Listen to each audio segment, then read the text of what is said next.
Hello guys, this is your friend Shinobi Nexus 2.0 and we are back in new fanfic. What if Ino was the only one who believed in Naruto after everyone betrayed him? Part 3. Sasuke-kun, a word please. The said genin had just stepped out of the estate when Hinata appears at the doorway. Kakashi, seeing this, came toward his ward, putting a hand on his shoulder. How about you two go to the garden? It'll give you some privacy. Sasuke sighed, but you're still going to be lurking, Kakashi, since you have to make sure I don't leave your field of vision. That's why I said some privacy, Sasuke. The rest will wait here, but don't take too long. The Uchiha sighed, and Hinata smiled softly in understanding before taking him by the hand as they walked together to the Hyuga compound's garden.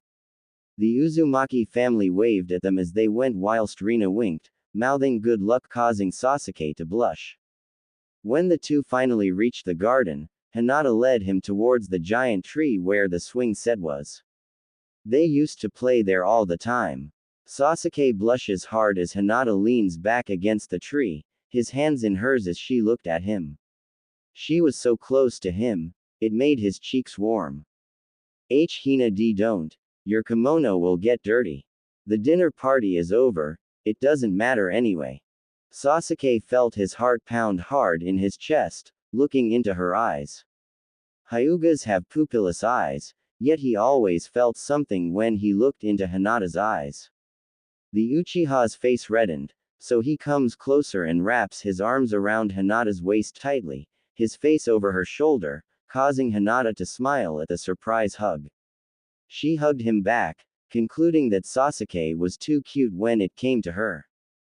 Mashiro. Rina turned to see Hiashi walking toward her, his expression stern. She sighed deeply. She knew this night went a little too well. Hiashi-sama. Drop the formalities, child. I'm here to discuss something of a sensitive nature. That no-nonsense look on his face was enough for Rina to wordlessly nudge her wards forward to wait for her at Hyuga Properties gates. The special Junin stood tall, looking carefully at the Hyuga head. What do you want, senpai? My oldest daughter has been asking too many questions about you lately. We need to put your gifting to a halt. Rina tilted her head. Come now, senpai, you allowed me to gift the girls presents on their birthdays, and one of the rules was to allow you to check them first. You said the last gifts I gave them fine.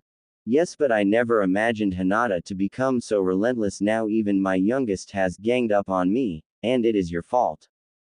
The tanned woman in front of him scowled as she crossed her arms. It's not my fault your children are tired of you keeping me a secret from them. They deserve to know their family.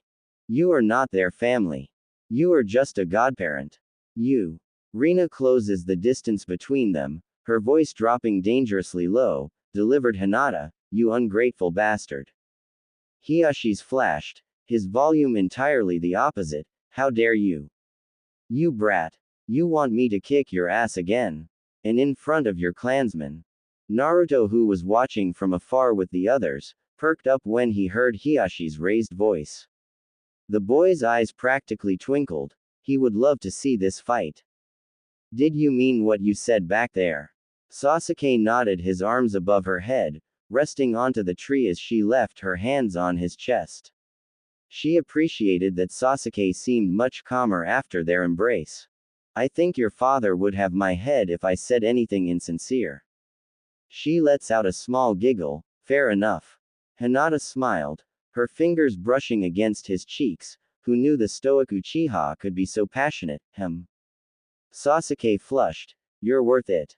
Hinata blushes at his words before shyly lifting her head, closing her eyes and tenderly pressing her lips against his, surprising the Uchiha. The kiss obliterated every thought. For the first time in forever, the present time fixed onto Sasuke's mind. The worries of the past evaporated like a summer heatwave onto a pool of water. Sasuke had no wish for the kiss to end.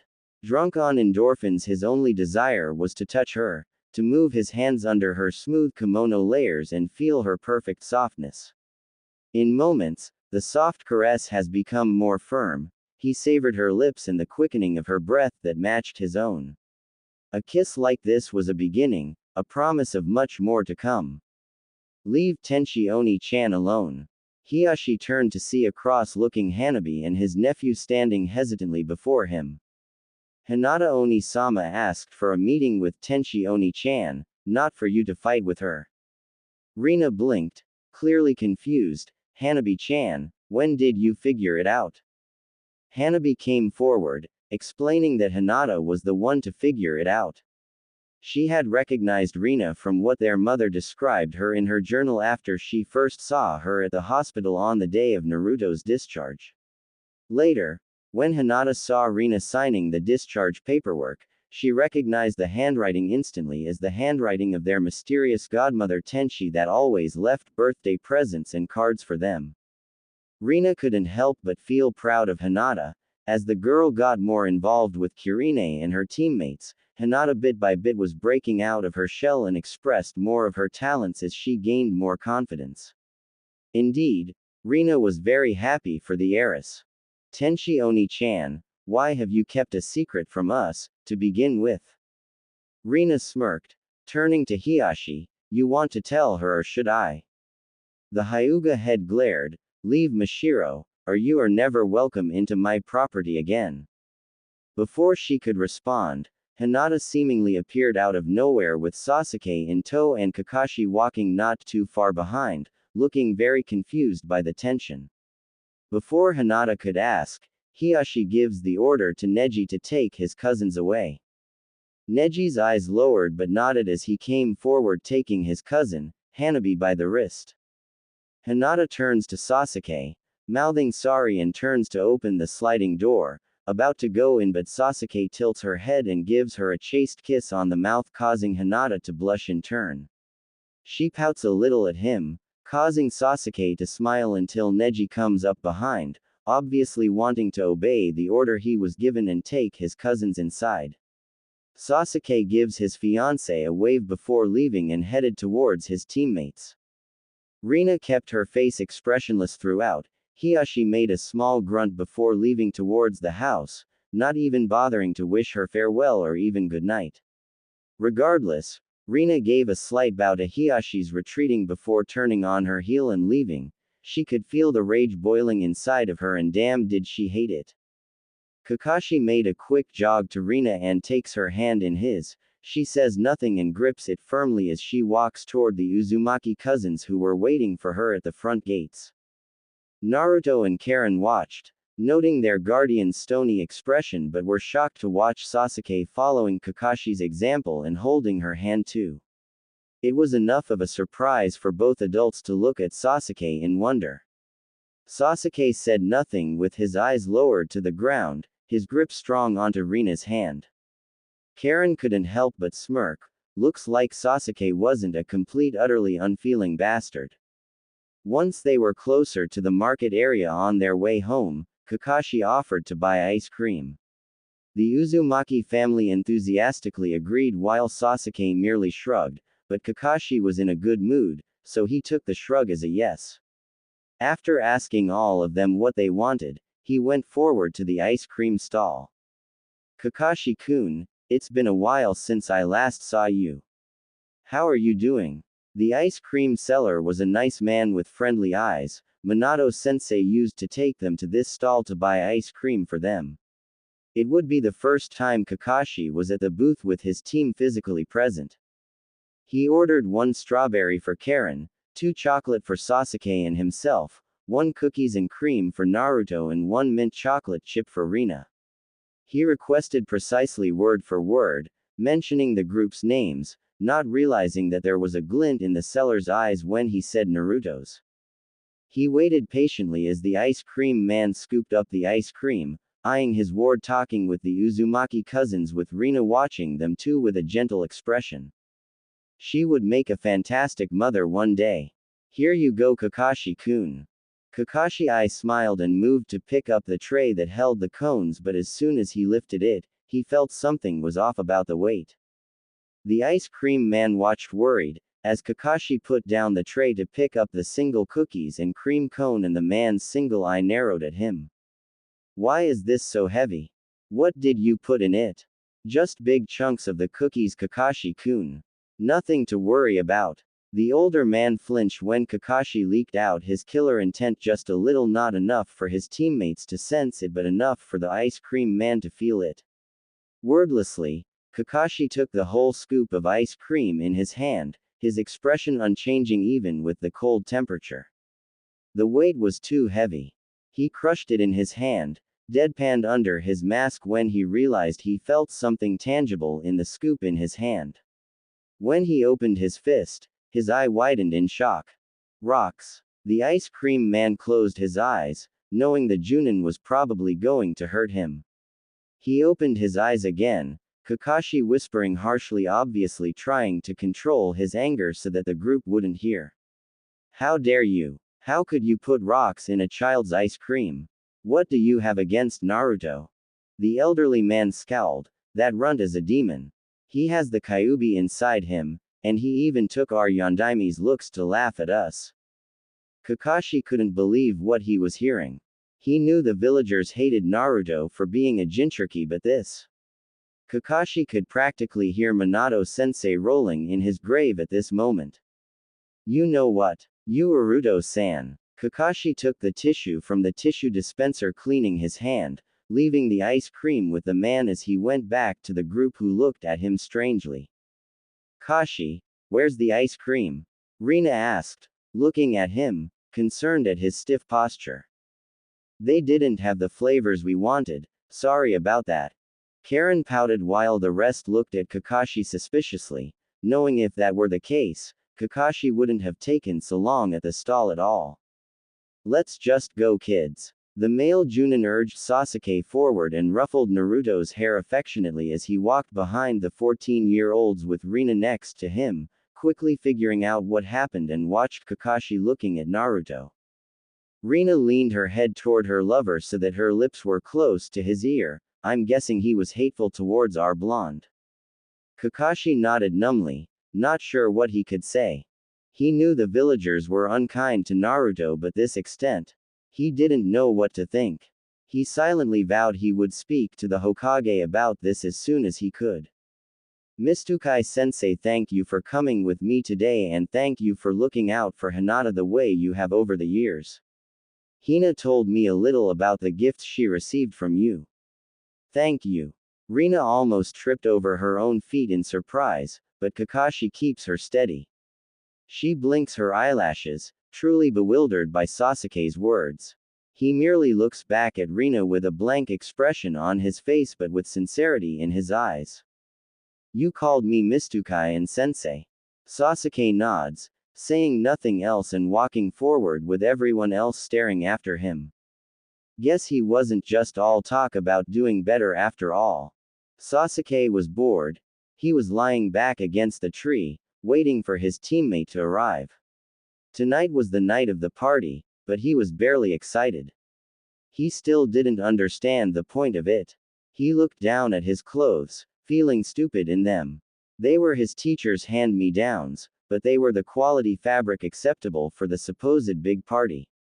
He was in a long-sleeved blue shirt, jeans, and sneakers paired with a dark jacket tied around his waist. Kakashi sat next to him, yawned beneath his mask, just as bored as he was. The Junin wore a fitted long-sleeved black shirt and dark gray jeans with black boots. He never noticed how well built his teacher was until he first saw him in the shirt. Sasuke didn't realize how much the standard uniform hid the wearer's physique until now, especially when he barely saw the man in anything form-fitting or bare-chested, for that matter. He turned his attention to his watch, noting the time. Where was she? I'm here. He turned and saw Sakura rushing toward them, waving her hand dramatically. She had a sleeveless beige top, a dusty pink skirt and red platforms. Sasuke's nose wrinkled as she came closer, the strong scent of rose perfume wafted over. He observed that she had put on makeup and many accessories, including earrings and a sling purse on her arm. What do you think, Sasuke-kun? She gave him a little twirl. Sasuke shrugs, uncaring before moving to get up from the ground. Let's just get this over with already. Sakura pouts. unsatisfied with his lack of reaction but followed after him anyway as they continued down the hill with Kakashi close behind. Karen felt extremely embarrassed in the new outfit her adoptive sister had gifted her. She shyly turned and posed, looking at it from all sides in her red cross-strapped structural heels. It was a pretty floral red top and skirt set with ruffle detail on the dress's bottom hem, showing off her navel and thighs. It wasn't distastefully revealing, surprisingly. It felt girly and sweet. Even more shocking, Karen liked it. She turned to the side when she heard a frustrated yell from Naruto, looking casual in his orange t-shirt and black jeans finished with sneakers on his feet. He was glaring at his closet, trying to decide whether to wear a jacket or not. Karen, get over here so I can finish your makeup. Karen made a tiny squeak in surprise at her loud voice but rushed regardless to Rina's room. The vanity table was littered with all of her makeup. The adoptive guardian beams as Karen takes her seat. Naruto watches from the doorway, curious as usual. He found this whole makeup thing taxing, but it was fun to watch. The doorbell rings suddenly, and it didn't have to chime a second time for Naruto to rush downstairs. He checks the peephole and sees Sasuke and Kakashi there, opening the door. "Yo, HN," was the response from his teammate as he entered the room with Kakashi in tow. "So, is Sakura waiting for us at the restaurant?" Kakashi shakes his head, patting Naruto on the head, explaining that they left Sakura on the outskirts of the estate because he had a warning from Rina the last time about their last impromptu visit. Naruto nodded his head firmly. He understood the rule. For years, Rina, who had been his guardian angel, knew about the villagers' treatment of him. Things such as picking on him in the streets, at his home and even worse, other things Naruto would have never personally admitted out loud. He was sure Rina didn't want it to happen again. That's why she used this estate because of the remote location and made sure that little people knew about this address. "Hey, you two." It was Rina who spoke, but Karen descended the stairs first. Naruto couldn't help but grin seeing her face with little makeup but her hair tied up in a cute ponytail. She joined him at his side immediately, smiling softly. However, as usual, all eyes were on their guardian Rina Mashiro glowing like an angel in her new dress. It was a blue-purple tie-dye sleeveless tank top and skirt set with a split thigh on one side. The skirt was long and ended at her ankle, yet it was somehow still erotic, with the dress hugging all of her curves. "Beautiful as usual, Siren." Rina giggles a little, smacking Kakashi's arm playfully in response before ruffling Sasuke's hair, much to his annoyance as her way of greeting.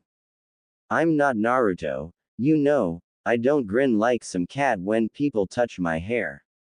Naruto rolls his eyes before taking Karen by the hand and guiding her outside. The blonde just wanted to enjoy this outing that Kakashi organized.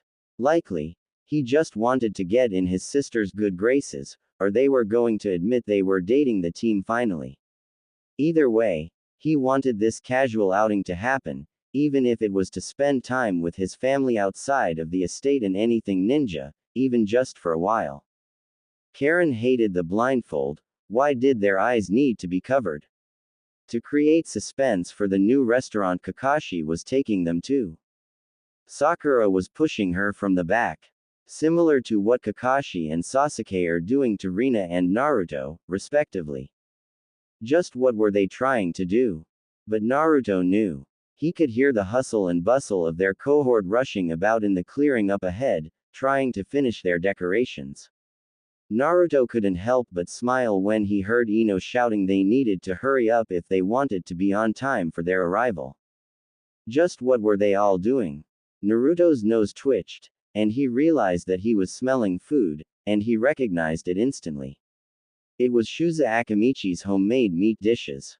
Naruto's heart pounded loudly in his chest with excitement, and without a second thought, he ran forward, following the scent with his nose. Dobi. Sasuke ran forward, following his idiot teammate, but surprisingly, the blonde was exceptionally much faster than he remembered. With a grunt, he activated his Sharingan and chased after the nutcase. Ino and the others turned their heads at familiar shouting from Sasuke, the usual insults at Naruto. It was like a yellow flash zipped by her, and she started amazed as the yellow blur zigzagged, avoiding everyone to get to the Akamichi table. Finally, the image clears, and she sees a blindfolded Naruto digging into the prime ribs with a satisfied expression. Before she could comprehend precisely what just happened, Sasuke appeared behind him, throttling him. Sakura, from afar, could see what was happening and started to cheer, which caused Karen and Rina to forego their blindfolds to see Naruto now with his blindfold off wrestling with Sasuke on the ground. Karen jumped into the fray without hesitation, pulled Sasuke off him with ease, and punched him hard across the face, knocking him down hard. What the hell is your problem? Sasuke glares at the girl with his prominent bruised cheek until he realizes they were already at the party and everyone is staring at them. He gets up and brushes the dirt off his clothes irritably. Karen realized the number of people and was startled by the number of ninjas. Sume, Hana and Kiba Inuzuka, Shuza and Choji Akamichi, Inoichi and Ino Yamanaka, Shikaku and Shikamaru Nara, Hiyashi, Hinata, Neji and Hanabi Hyuga, Shibi and Shino Aburame, Tsunade and Shizune, Morino Ibiki, Shiranui Genma, and even Mitarashi Anko all recognized from her initial interrogations to join Konoha. What's happening? Rina put her hands on her hips, smiling good-naturedly. It was apparent what was happening. Surprise! Shouted Ino, awkward. Karen continues to look confused. Who's the party for? Rina pointed upward, and Karen looked up to see a large banner that read, "Congratulations, Uzumaki family."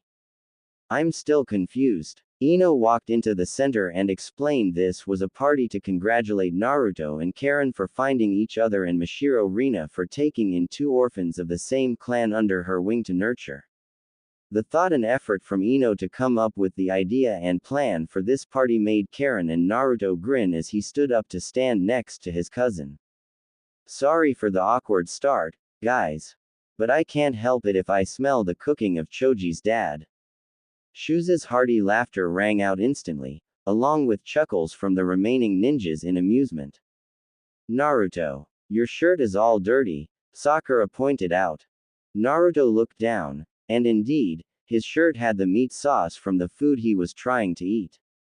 He merely shrugged, but Ino would have none of it. She quickly grabbed her present from the gift table and thrust it into Naruto's chest, insisting he open it now and use it.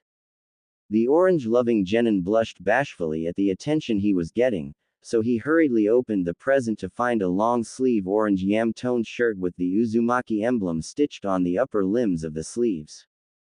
Wow, this shirt is so cool. The fabric quality is so nice.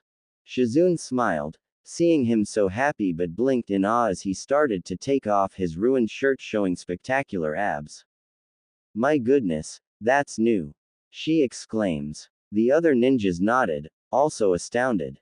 Naruto blinked, confused, but continued to put on his shirt. What is? Your abs, cried out a flustered Ino. How do you get abs like that in the middle of puberty? Karen laughed, explaining Rina's Spartan training, but Ino quickly pointed out Karen didn't have abs like that. The redhead shrugs good-naturedly, not caring that much. Tsunade claps her hands, catching everyone's attention. She instructs Naruto to close his eyes, and he obeys, wondering why. There were some muffled sounds he couldn't make out, but Tsunade's speaking voice was gentle as she stood behind him, helping him wear a jacket, he guessed. Rina covered her mouth in shock, tears filling her eyes as Tsunade explained that she heard Naruto stand triumphant over Neji at Chunin Finals, winning the match officially, which meant Naruto had earned his rank long ago. Until recently, Tsunade learned of this, and she felt it was her responsibility to follow up as a Hokage should. Naruto opened his eyes when instructed and got wide-eyed in shock when he realized Tsunade had helped him into a Chunin vest. Congratulations, Naruto. The blonde's body shook, trying not to cry, but the tears flowed anyway when Karen hugged him tightly with Rina looking on, crying too and thanking heaven she had used her waterproof mascara. Finally, the boy got his recognition. Naruto grinned cheerily with his family and team members as they made their way home. It was late into the evening, and the full moon was out, brightly lit the walkway so anyone on the streets could see Naruto in his chunin vest. Sasuke rolled his eyes at Naruto's demeanor, clearly jealous but saying nothing. Inwardly, he blamed Kakashi. If Kakashi hadn't kept him from his match to be so-called, fashionably, late, he might have kicked Gaara's ass too and become a chunin. Speaking of Gaara, he showed up at the party not long after the Uzumaki Happy Tears Fest with his siblings and Junin-sensei in tow. Gaara seemed the same, but he smiled at Naruto and shook his hand in greeting, and the blonde responded heartily. Naruto had been pen pals with Gaara since the Chunin exams. He could not fathom how the two got along swimmingly for some reason. He turns his head and looks over at Karen, who was talking excitedly with Rina. The Uzumaki were carrying many presents in paper bags that Ino had thoughtfully kept aside. Sasuke did not realize that the Uzumaki family had so many connections. The prominent clan heirs and the current heads were all present to show their support for the family. Granted, Naruto had explained that his ancestor was married to Hashirama, and the Uzumaki once had a whole country of their own, which meant that the clan was once tremendous and formidable. Still, they had significantly dwindled to Naruto and Karen due to tragedy. Sasuke visibly twitched. He couldn't deny that he empathized. He knew Naruto had never had a family of his own since birth, and Karen only had her mother before she died, so really, the two probably had almost as much sadness and grief as he did. Sakura, meanwhile, was quiet, much to Kakashi's curiosity. He prodded her gently, wondering what was wrong. She responded softly, her voice seething. The kunoichi, except Hinata, didn't pay me any attention. Ino ignored me as much as she could. Do you know why? He asks gently. HMPH. I don't know. Kakashi frowned beneath his mask and said nothing. He had known Sakura's fangirl tendencies made her isolated, but he didn't realize the camaraderie she once had with the Yamanaka girl had shriveled up this much. Maybe you should approach Ino-chan and ask her. Maybe. The Pinkett frowns. Too bad you and Hinata didn't get any time alone tonight, Rina commented audibly, snapping Sasuke out of his reverie, who immediately turned to Sakura to see if she was paying any attention. Thankfully, she was lost in her thoughts. Her teammates are protective of her. Karen smirks knowingly before whispering to him, I bet the real reason was you were too shy to approach her. What? Of course not. Karen continued to tease him, much to Rina's amusement. Sasuke is too cute. The next morning, Sasuke stared blankly and frowned, realizing Naruto had come to the training ground alone. Where's Mitsukai and Four Eyes? Mitsukai-sensei is running the department today. That was a mission gone bad and a lot of severe injuries. Karen-chan starts her hospital rotation with Hinata-chan today too. Sakura, who was standing beside Sasuke, frowned, confused. How come Hinata-chan and Karen get to start on hospital rotations so soon? Don't they have more training to do? Naruto tilted his head at Sakura, looking at her carefully. Karen is in the advanced medic nin class with Hinata under Shizune-chan because both of them had prior practice with medical training and healing before Ba-chan started the mandatory medic nin program. Sakura felt her ears turn red. She then remembered that Karen had mentioned that to the team and was slightly annoyed at Naruto's condescending tone. However, Sasuke and Kakashi were baffled by Naruto's choice of words. It was completely different from what he usually used. It was apparent that his new family significantly influenced him. Kakashi-sensei, could you teach us something today? The Junin was surprised that Sakura was asking but obliged. She was only doing it to make up for her earlier embarrassment. Well, Mitsukai and I have discussed it, and we both agree that you should start doing the Catch the eyesore, exercise. Naruto grinned, confusing his teammates more. What is this exercise? Asks Sakura, wary of the glint in the blonde's eye. The exercise is used weekly by the other genin teams organized by the Junin to hone the tracking skills of the genin. Naruto is the main target of this exercise. He gets a head start of half an hour, and the genin must catch him within 3 hours in a specific space. So far, nobody has been successful. Sasuke looked skeptical, but Naruto was too proud to be bluffing at all. Sakura raises her hand. Does the genin team also include Team 8? Kakashi nods and confirms that Team 8 has not had much luck either. Well, I'll track down the Dobi. Naruto smirks. I'd like to see you try, Tem. Ino and Tenten stared at each other in surprise when Ino entered the room. You're in my seduction class. But you're younger than me. She has merit to be in the advanced class. Tenten turns and cringes as Anko comes into the room with a vicious grin. Back in Ino's graduation year, Hokage-sama ordered me to observe her class to see the potential standouts. She struck out. Her eyes watched everything about everyone, yet she acted obliviously, and her hands were quick and precise with the uncanny ability to copy anyone's handwriting perfectly. Ino's eye twitched, slightly annoyed. She had never sensed that anyone had her watched. My father is the head of TI and a spymaster. Was it that surprising? Anko shrugs. Either way, I have Asuma's permission to move you into my class with Tenten. I wanted the Hyuga, too, since she is developing faster than the rest of you, and she would be such fun to tease, but Kurine rejected my request. A damn shame it is. Tenten wrinkled her nose, developing. You mean her skill set? No, she's talking about Hinata-chan's. Tenten reddened immediately, her mouth like a gaping fish at Ino's forwardness, causing Anko to howl in laughter. Looks like we're going to have fun together. Kakashi halted the exercise after half an hour as he explained that he was thoroughly disappointed with Sasuke and Sakura's performance. Part of the catch the eyesore exercise included Naruto and the Team Junin to set up elaborate traps, and the kids failed miserably. First, Sasuke had to help Sakura out of a 2-meter deep hole she fell into, which any trained genin could get out of on their own. Then, Sakura got hit in the face with a balloon filled with honey which then caused a hole. Sasuke was initially able to evade the traps, but the sheer number of machinations and unconventional nature got him entangled in some. The ongoing onslaught irritated Sasuke, making it even more difficult for him to avoid the traps because he couldn't focus. But what disgruntled Kakashi the most was how evident it was that Sasuke and Sakura had no clue how to track Naruto's skill in evasion notwithstanding in the first place. He sighs heavily before giving both genin a stern look, then calls out his blonde student to appear, Naruto.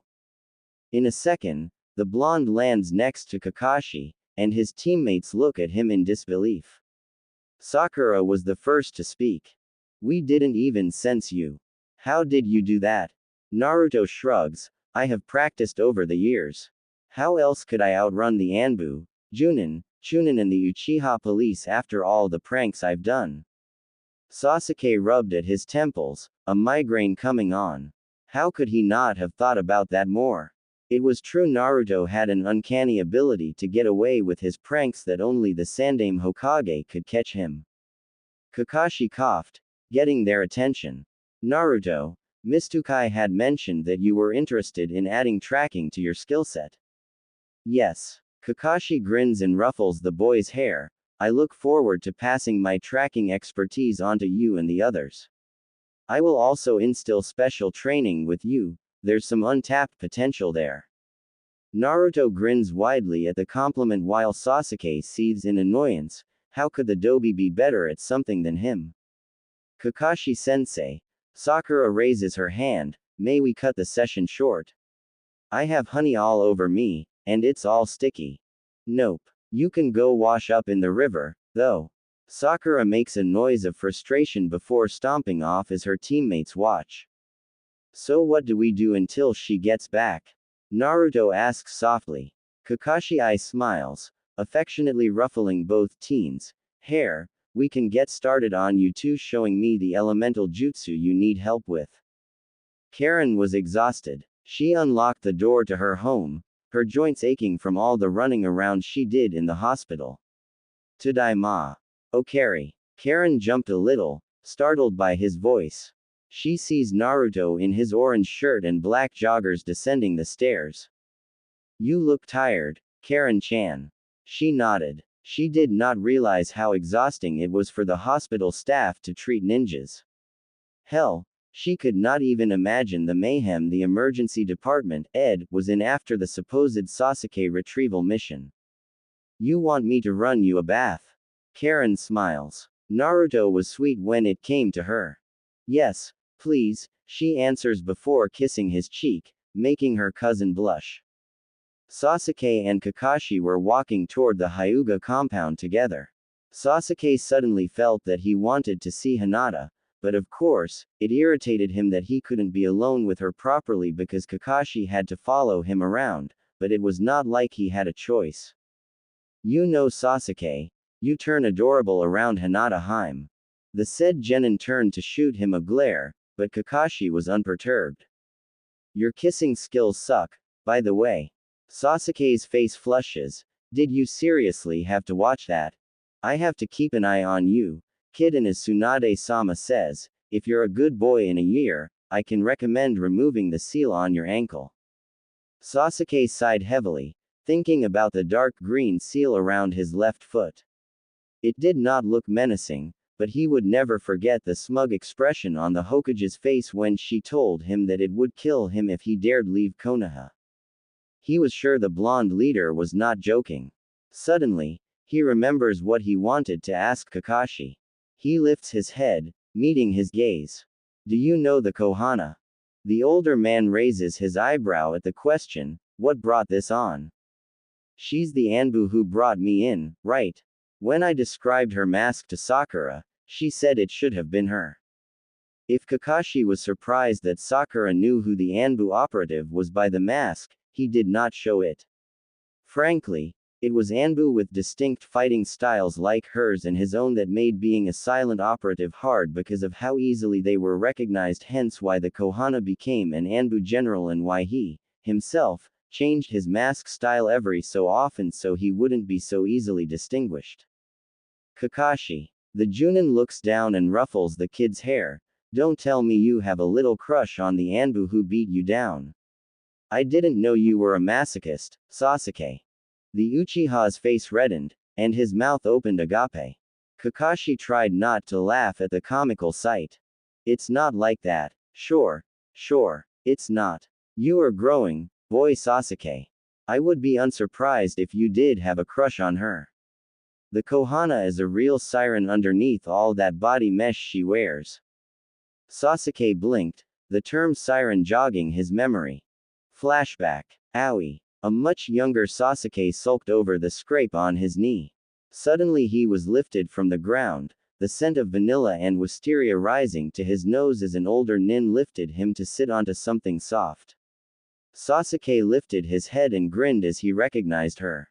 Rima ne. Itachi chuckles, reaching out a hand to ruffle his brother's hair as he sits in the girl's lap. It's Rina, Sasuke. You're still mispronouncing it. Rima is a prettier name. Fits better. Mashiro. Rina laughed good-naturedly, healing Sasuke's bruise with ease before kissing his cheek. You are adorable, Sasuke. Sasuke grins and lifts his head to see his brother kiss Rina on her cheek. It has to be a crime for you to be this gorgeous and be this loving towards children. Rina blushes and stick her tongue out at him. You're teasing me. Itachi smirks before leaning in and giving her a small kiss on the neck. My siren flower, how tempting you are. Rina rolled her eyes, but Sasuke could see that her smile lit up her entire face. He was glad this pretty big sister was Itachi's friend. End of flashback. Kakashi waited patiently until Sasuke finally turned to him, a conviction in his voice. Rina is the Kohana, isn't she? I can't deny or confirm that, answers Kakashi nonchalantly. Sasuke didn't argue. Asking for confirmation of an Anbu identity was frowned upon anyway. How close exactly was she with my brother? Now, this startled Kakashi. You remember her now? A little, he confesses. I remember when I was smaller, I could never say the name right, so the name Rima Ne stuck with me. I didn't see much of her as we got older anymore. Yes, well, Rina is 3 years older than Itachi. They first met at her Chunin exam. Itachi and his team deployed to stop a rogue psychotic nin from killing everyone, and Rina encountered that, too, so she helped incapacitate the enemy. Afterwards, she healed Itachi's team and helped him to the tower with her teammates. Sasuke's expression was thoughtful as he listened closely. Did my brother and her date? Kakashi tilted his head, wondering how Sasuke would react when he told him that Itachi and Rina were engaged once. Sasuke, however, kept talking. I think he was flirting with her.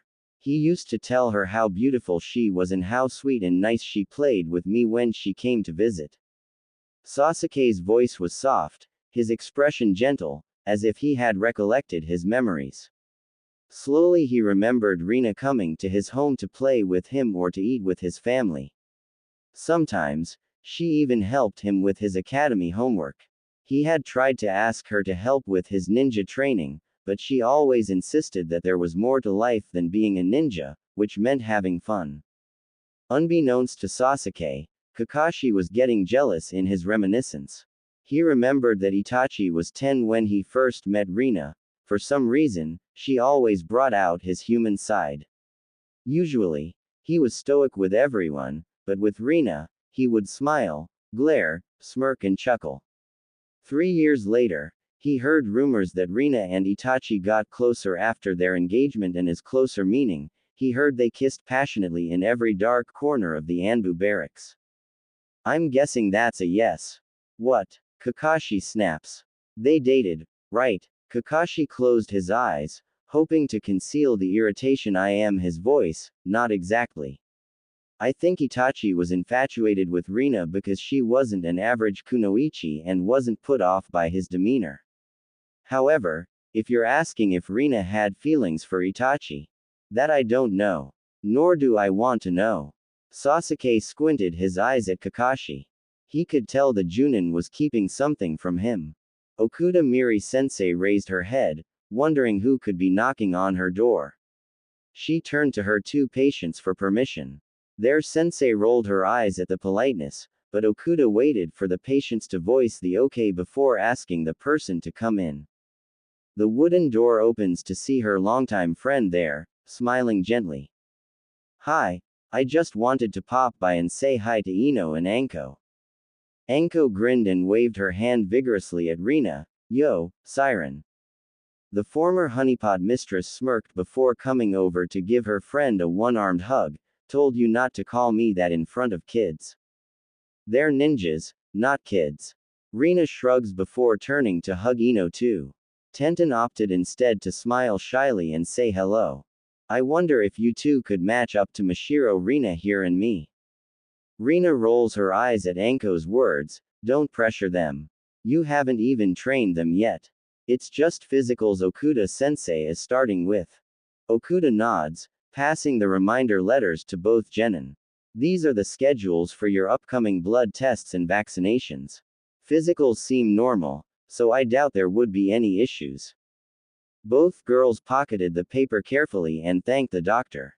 Okuda smiled before lifting her head to speak with Rina directly. You up for lunch today? Can't. I have a shortage of nurses, so I'm also doing the grunt work. It's my 15-minute break right now. Okuda frowns. Come on, you need to eat too. Right, but the next doctor to take over the ED isn't due for another hour, so I need to get all the charts and patient files in order first. Anko groans. Doctor work sounds tough. You should have stuck being a ninja. Rina grins. I've always been a healer at heart. Plus, I need the money because I'm not doing any solo missions, and since I'm working only part-time at TI and Team 7 is stuck on D ranks for another month and a half, I need the cash flow to meet my expenditure needs. Tenten listened quietly, thinking Rina must have an expensive taste from her observations. At present, the tall woman wore a lavender dress with a high collar and wide neckline under her white doctor's coat. On her left wrist, she wore a gold bracelet, on her other hand, a gemstone ring, and on her feet, white cross-laced heels. Okay, ladies, I'll head out first. Ino smiles as Rina kisses the top of her head affectionately before hugging both Okuda-sensei and Anko. Tenten waves goodbye back as Rina leaves swiftly.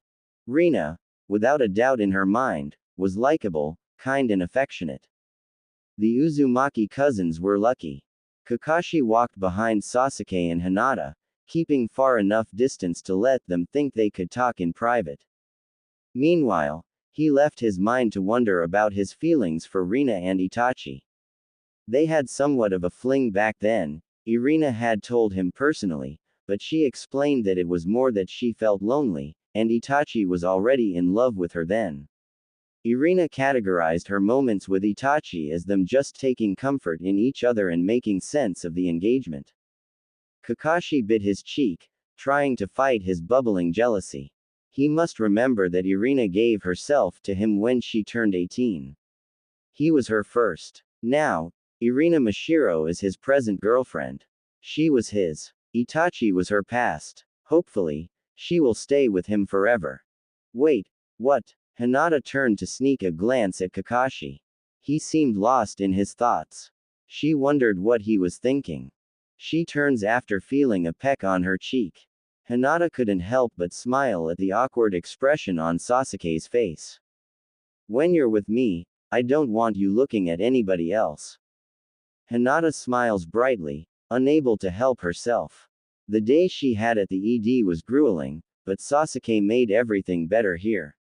She didn't feel tired anymore, just happy. Thank you. Sasuke frowned. For what? For loving me. Sasuke blushes at her forwardness, causing her to giggle. He was too cute with her. Sakura frowned, looking over at Sasuke, who was sneaking glances at Rina. It was unnerving because she couldn't read his expression. Was Sasuke interested in her? Was he into older women? Sakura knew she needed to get to the bottom of this. Sasuke-kun. The Uchiha groans aloud. He just finished his katas, so he was just about to leave with Kakashi. Yes. Why do you keep staring at Mitsukai-sensei? Sasuke blinked at the question while everyone else caught on, turning to look at him. Sakura did speak loudly, after all. I wasn't. No, you were, Karen and Naruto say simultaneously. Sasuke's eye twitched. No, I wasn't. You're lying. Responds the Uzumaki cousins. Kakashi resists the urge to laugh, making eye contact with his girlfriend. Rina had a rather contemplative look as she looked over at his ward. Sasuke, is there something you wanted to ask me? The said genin felt his face warm as she approached with Kakashi standing before him. Rina's eyes soften as she bends down on one knee meeting him at eye level. Talk to me. Sasuke could feel all eyes on him, making him uncomfortable. He fists his hands at his sides, angry at his teammates for forcing him into this position. Rina sees all this and turns to her kids, Karen and Naru, you both head home first. I'll accompany Sasuke and Kakashi home. Before anyone could respond, she had already stood up, nudging Sasuke to leave as she walked behind him, forcing him to move along. Sakura failed miserably at trying to follow after the trio. Eventually, Rina got irritated with her lack of tact and sent a wave of her killer intent her way, forcing Sakura to still and tremble in the corner long enough for the trio to escape her sights. Sasuke breathed a sigh of relief when he realized Sakura had given up on following them. But now, he felt awkward, walking between his two sensei. He could feel the villagers eyeing him curiously while the ninjas looked at him suspiciously on the streets. Why are you walking with us? Sasuke finally asks, turning over to speak to his female sensei. The Uchiha blamed Rina Mashiro for the spotlight he was exposed to because she quickly attracted attention with her facial features. Still, his latest sensei's clothes garnered even more looks. Instead of the camouflage pants she initially wore, she changed her bottoms to dark purple compression pants with a low waistband that exposed her navel and belly button ring that practically shined in the midday sun. Rina was attractive, he had to admit. She nearly made men's mouths water as she walked past, her hair swishing side to side with each movement of her hips and legs. Sasuke wondered how Kakashi didn't get jealous with all the eye-raping she got. You want to talk to me, so I'm giving you a chance without the others around. Sasuke sighs openly, sure, but I rather talk in private. Kakashi nudges his ward, jerking his thumb towards an alley. We could take the shortcut here. Sasuke nods, and they walk onward, Rina waiting patiently for the Uchiha to speak his mind. When he finally did, minutes later, his voice was so soft that Junin wasn't sure it was him. How come I couldn't remember you before? They turned to see Sasuke had stopped and moving to sit on a crate, his eyes downcast. Rina tilts her head, signaling Kakashi to let her take the lead. She moves to sit next to the genin whilst Kakashi leans his back against the wall, observing. You have been through a lot, Sasuke. I'm not mad at you for forgetting me. I was nowhere near as important to you as your family. They were your blood, after all. The boy shook his head. You were just as much of a sibling to me as Itachi was. Rina moves to wrap one arm around Sasuke's shoulders, resting the side of her head on his voluminous hair. That's sweet of you, Sasuke. The genin says nothing, moving to take her free hand in his. Why didn't you come and see me after the funeral? Rina tilts her head slightly, looking at Kakashi, and her boyfriend shrugs nonchalantly. He knew what she was asking him, but in his mind, Sasuke was not a small kid. He could handle the truth. I did, about 2 months afterwards. I couldn't be there earlier because I was injured badly on a mission, but. Injured? Sasuke interrupts, his fingers intertwining with hers in concern. It wasn't that bad. Kakashi interjects, unable to help himself. Orochimaru killed half of your team and the ones that survived aside from you, lost limbs and had to retire. Sasuke's expression became alarmed upon hearing this. Rina raised her hand to stop further talk. She hated people interrupting her. Yes, Orochimaru intercepted my team to compromise in hunting down Itachi. I took a while to heal, but I'm alive and grateful. Kakashi looked over at his genin, seeing him frozen in place and the distant look in his eye. It was clear he was recollecting something again. Flashback. Hi there, Sasuke. Sasuke looks up to see an older teenager, his brother's age, he thinks, with short green hair in a bun. The upper half of her body was covered tightly in bandages from her waist to her fingers, and she had on navy joggers and standard ninja slippers on her feet. A fringe covered one eye while she had on an eye patch on the other. Do I know you? Rina looked startled but managed an awkward smile. Don't talk to me. Sasuke walks away from her, irritated that someone dared to speak to him. Flashback end. Kakashi watches as Sasuke fists his free hand, and his arm trembles in what he assumes anger. I remember now, you did approach me. Rina moves to take both his hands in hers, forcing him to look up, and she kisses his forehead affectionately. Past is past. Kakashi and I are here for you now. You can talk to us about anything. All right. Sasuke's posture relaxes, and his eyes soften at her calm demeanor. When we're alone, can I call you Ainu? Rina blinks, surprised, until Kakashi leans in, reminding Sasuke he is present. Not Rima nay, huh? Sasuke turns, glaring at him for his teasing tone. Okay, Sasuke, if that's what you want. Rina forces him to turn back in her direction, a gentle smile on her face. Sasuke's expression changes instantly, and he moves to wrap his arms around her. Kakashi noticed immediately that his ward sneakily pressed the side of his cheek on Rina's. The older male's eye twitched irritably. Rina, observant as always, just smiled at his apparent mood before hugging the genin back and kissing his hair. "I'll be there for you too." Naruto was grumpy as he stirred the vegetables into the chicken soup he had made for his dinner with Karen. They received a note from his guardian that she was having dinner elsewhere and would disclose full details to them the following morning. Karen deduced that she must be sleeping over at Kakashi's place if she would only return tomorrow. Naruto took out the spoon, watching the broth drip back into the pot, his blue eyes deep in focus as he recalled what happened after their team training session. He noticed something was off with Sasuke when the Uzumaki family first entered the training area. It was as if his eyes were solely on Rina, and his focus hardly ever wavered throughout the session. Something about Sasuke changed. He was much more withdrawn than usual today, yet his posture was the most relaxed he had ever seen before. He put the spoon down on a plate and closed the pot with the lid with his other hand. Naruto sits down on the table, deep in thought. As a Jinchuriki, Naruto's 5 senses were much more heightened than an average human. Hence, tracking him was difficult. His senses allowed him to evade almost everyone easily. However, these senses also gave him a hyper-awareness of people's emotions. Naruto could see that the hostility Sasuke usually displayed was absent today. It was as if he could interpret that the usually broody genin had dropped that wall entirely, the air around him serene.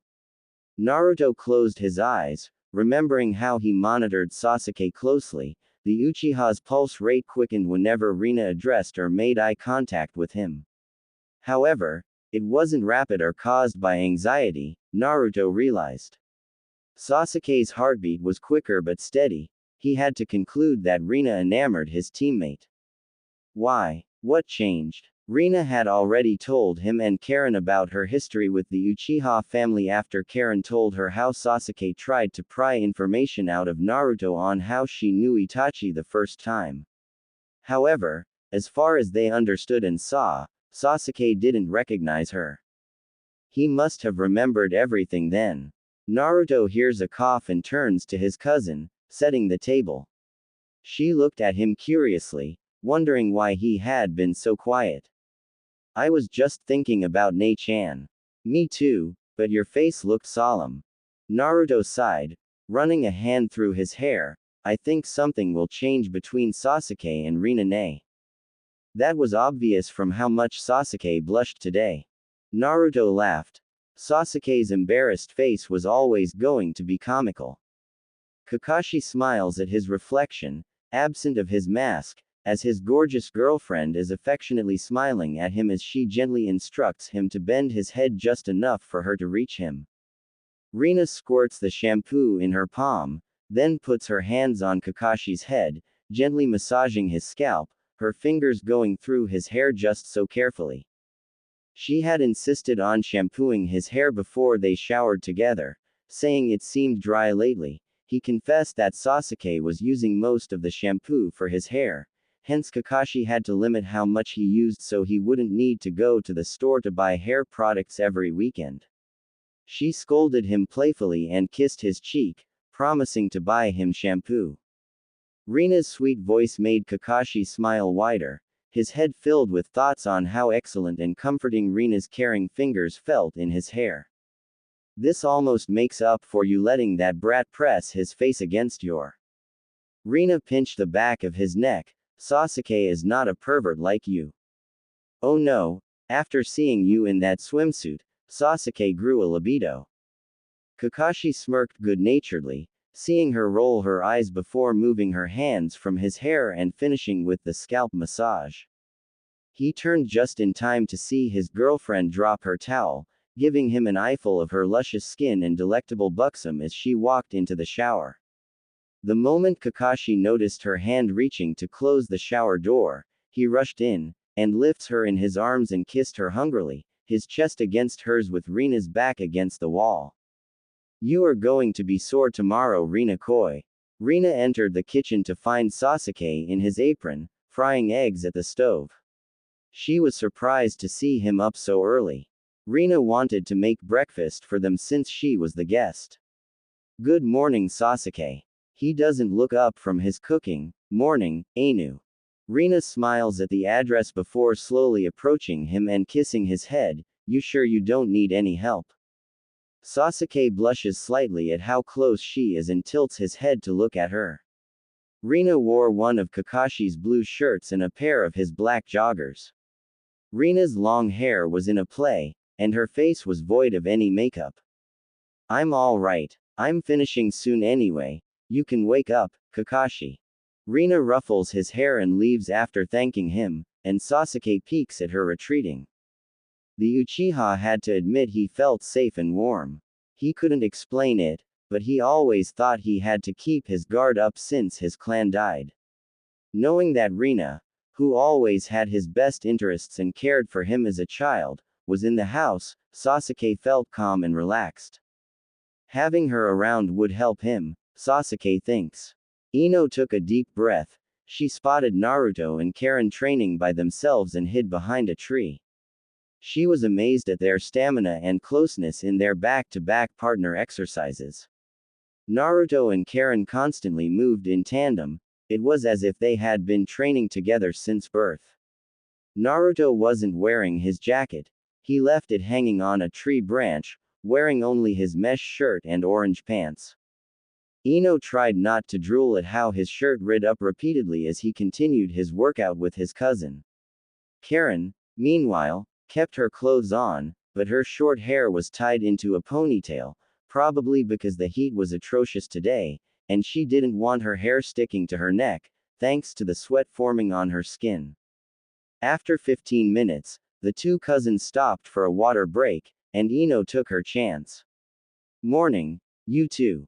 Naruto and Karen turned to wave and greet simultaneously as Ino approached. Ohio. You two work well together. Karen nods. Oni-sama teaches us this stuff so we can work together as a two-person team. The Uzumaki Kazoku needs to stick together. That's cool. Rina Ne-san is a perfect guardian for both of you. I'm happy for you, Naruto. The whiskered blonde grins. Thanks. I guess something good came out of that fire after all, huh? Ino's face falters, and she remembers the aftermath of that fire. Naruto's house was torched entirely. It was fortunate that Rina came through with the adoption just in time for his hospital discharge to provide him with a home and support for his recovery. Anyway, Ino, what are you doing here? Training by yourself. Ino blinked, organizing her thoughts before replying to Karen. Oh no, I came too early for Team 8 training. Do you guys want to have lunch with us in the afternoon afterwards?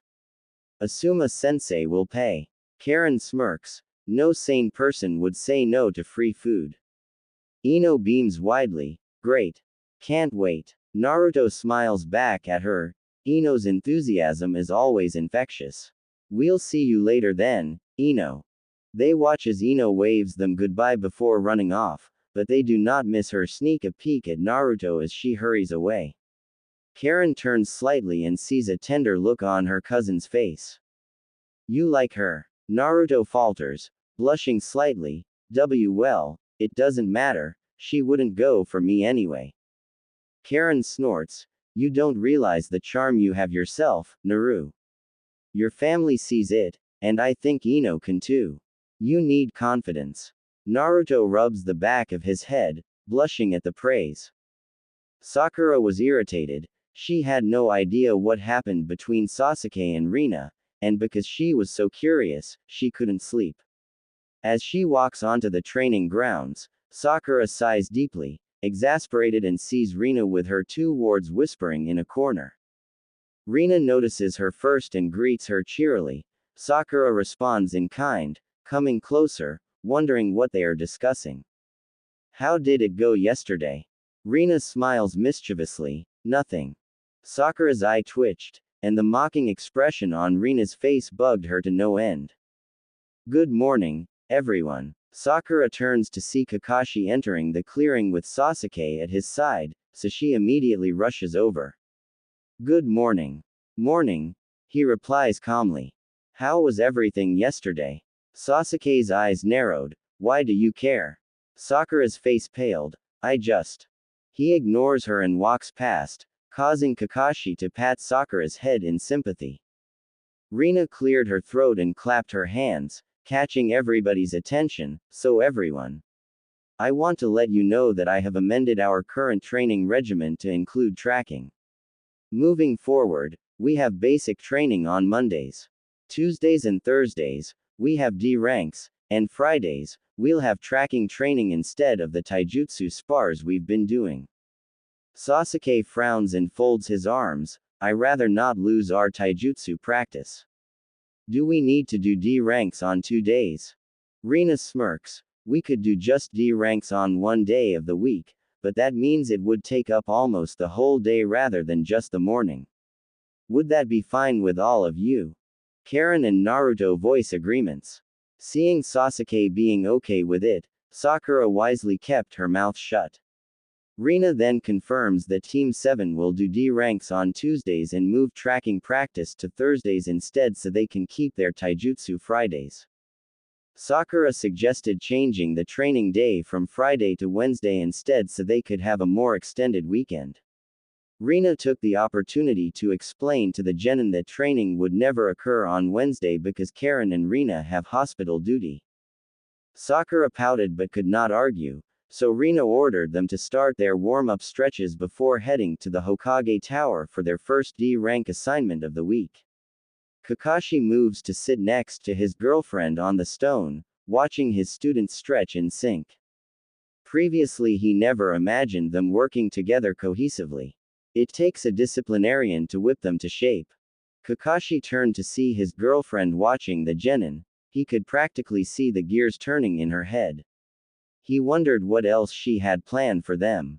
It was ever so slowly becoming apparent to everyone that Sasuke was changing. He was still nonchalant but wasn't as rude as before. Sasuke was respectful to Rina and the other senseis excluding Kakashi. He was tolerant of Sakura's constant badgering and remained polite. Sasuke still teases Naruto and calls Kakashi by name without honorific, but he is much more tolerable. Kakashi documented this in his monthly report, but Tsunade needed more convincing. Some instances of better behavior were not enough to trust him. Sasuke did not feel he had changed much, and nobody dared point it out to him for fear of setting him back. Only Rina saw Sasuke at his most sensitive moments when Rina came over for her weekly sleepover with Kakashi when they were alone. Sasuke would talk to her about his family, and Rina would tell him stories of his parents and the times she played with him. Rina was careful not to mention Itachi, and Sasuke was glad. Sasuke felt that he had forgotten his parents' faces and what it meant to be happy for a long time. Itachi haunted him deeply. Sasuke needed these memories Rina shared with him if he wanted to have a future with Hinata. He meant when he said he wanted to marry her. Sasuke was determined to be more of a family man than his father.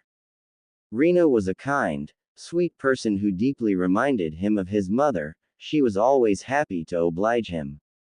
Sasuke knew deep in his heart that his feelings for Rina were a strong love for her as a sibling. It disturbed him that if she hadn't adopted Naruto, he would have never seen her again and remembered her these feelings. Another reason to blame Itachi, he took her away from him.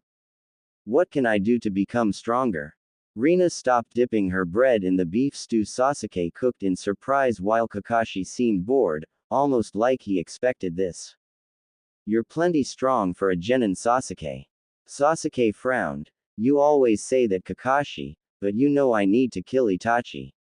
Both of you know how strong he is. I need to get on his level, so how do I do that? By not letting your revenge cloud your judgment or rule over your life.